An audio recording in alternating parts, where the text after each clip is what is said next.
Hi, Omega Khaos here, with another real life deck profile, and this time I'm showing my real life vampire deck. So vampires got new support in the Dark Saviors, I said a while ago actually, but now I'm finally doing the deck profile. So I really love this deck actually. It's probably going to be one of my signature decks that I'm never going to break up and whatnot. So yeah, also again, sorry about the shaky camera. Right now I don't have a tripod for my phone, so right now this is what I have to work with, but soon I probably will get a new one. So yeah, so I guess let's go to the stack. So of course first the monsters. One, a Vampire Vamp. Definitely still a really good card. So yeah, I think you probably already know what this card does. Actually, Vampires got released in Dual Links as well, which was pretty interesting. So yeah, definitely can be very good, but it is a level 7, so it can be hard to bring out sometimes, especially if you don't have Vampire Sorcerer in the graveyard. Then one Vampire Red Baron, pretty good as well because it's essentially a creature swap as a monster form, so definitely pretty good as well and good for rank 6 plays as well. Then only one, a Vampire a Scarlet Scourge, um, pretty nice as well, but I only use one because it can be a very cloaky at times if you run too many high level monsters and to run some other tech cards as well. Then one Vampire Grace, a pretty good level 6 as well, so good for rank 6 plays, and also to combo with Vampire Kingdom because I also run that card still, although of course many other vampire players don't really use that card. Then one Shadow Vampire, still a very good card to summon out vampires on the deck, but these days with the new support you only really need one. Then one Vampire Duke to combo with Vampire Kingdom as well as with a Vampire Awakening to combo with Vampire Kingdom that will essentially work as an extra disruption card. And also of course has a very similar effect to a Scarlet Scourge as well. Then two, a Vampire Fallen, definitely one of the most important cards in this deck. If any monster declares an attack, you can spell summon this card, and also if any zombie monster you control battles, you can pay up to 3000 life points, and then your zombie monster gains that amount of attack points. That's definitely really good, especially to combo with Vampire's Domain. Then one Vampire Sorcerer, still a pretty good card, but these days a bit too slow, and mostly you use it as just as a discard for Vampire Retainer or Vampire Familiar. But still pretty good to get that summon without the attribute. Then triple Vampire Retainer, one of the most important cards in this deck, if not the most important card. Essentially, if this card is spell summoned, you can search for any Vampire spell trap card, and also if it's in the graveyard, you can send any Vampire from the field or hand to the graveyard, and then you can spell summon this card, but it is banished when it leaves the field. So definitely a really good card for sure. Then triple Vampire Familiar that essentially works the same as a Vampire Retainer, but instead it searches out a Vampire Monster, and also you have to pay 500 life points if you use that search effect each time. So yeah, if you go into time, that might be a problem with this deck. So those 6 cards are extremely important. You want to get them to the graveyard as fast as possible for sure to make your combos in this deck. Then other support cards for the vampires. Triple Uni Zombie, of course, you know what this card does. Really good for sync plays or link plays and whatnot. Send Mesukis to the graveyard. And in this deck to send those vampires you saw previously to the graveyard. But definitely really good. Then triple Kosuki, another card that sends zombie monsters to the graveyard. Has a pretty good secondary effect as well.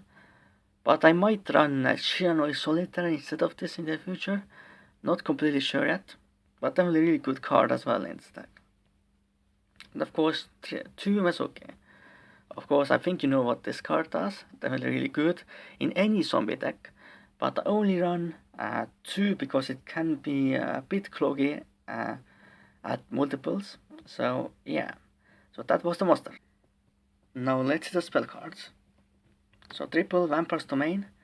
Essentially you pay 500 and then you can get an extra normal summon of a vampire monster, and also if you inflict a battle damage with any vampire monsters, you can get those life points.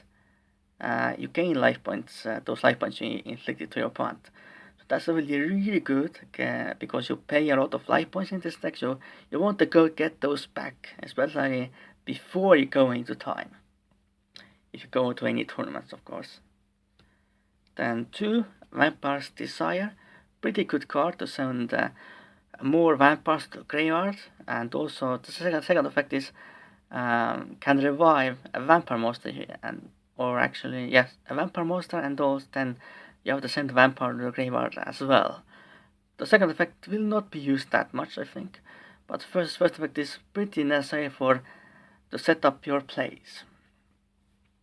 Then 1 Vampire Kingdom, pretty good for spot removal, and then obviously that attack boost as well. But of course you only run 1 because it's very easily searchable with your Vampire Retainer.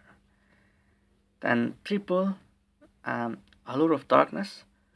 Of course, a really good card in any dark deck, and you can get those bad hands sometimes, as you can banish those cards you don't really need.